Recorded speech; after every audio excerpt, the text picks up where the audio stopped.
Dalam rangka Hari Ibu, banyak sekali yang menyatakan, "Aku sayang ibu" pada ibunya.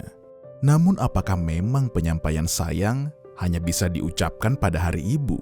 Apakah penyampaian sayang bisa kita ucapkan di luar Hari Ibu? Dan apakah menyampaikan rasa sayang hanya berpatok pada kata sayang? Beberapa dari kami yang berada di lingkungan Balai P2P Jawa 1 akan memberikan pendapat mengenai hal ini.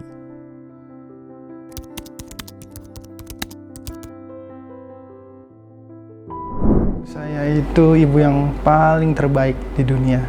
Dia tidak pernah marah dan selalu mengingatkan saya dalam hal yang positif. Mama itu orangnya gimana ya? Galak sih enggak.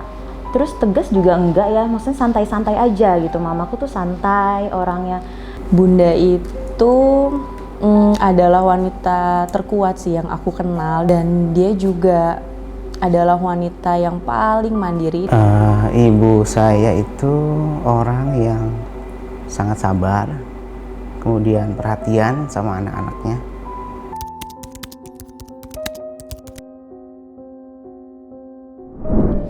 Sama mama tuh deket banget sih bisa dibilang. Kalau pulang kerja pun apa aja sih diceritain sama mama, walaupun sepele-sepele itu pasti diceritain. Sama ibu saya sih sebenarnya baik-baik saja. Dia selalu support saya untuk lebih baik lagi, maju.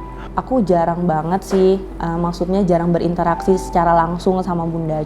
Sangat dekat ya, walaupun saya saat ini sudah pisah rumah karena udah berumah tangga.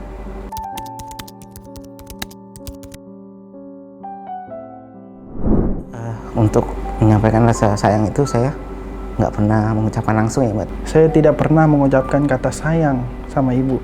Gak pernah deh kayaknya Mbak aku ngucapin sayang gitu ke mama. Jujur sih Mbak, aku nggak pernah ngucapin.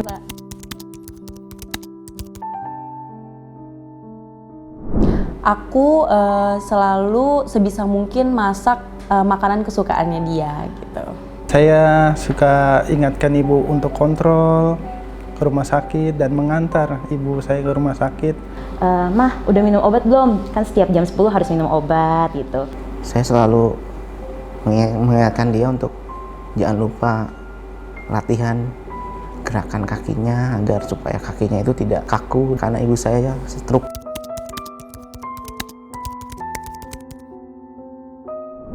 Hampir tiap hari sih, Pak. Tadi pagi? Semalam ya Mbak, karena kebetulan semalam ibuku main ke rumah dan itu bentuk rasa sayang aku ke beliau, biarpun aku tidak mengucapkan sayang secara langsung. Sampaikan sayang padanya tanpa kata sayang.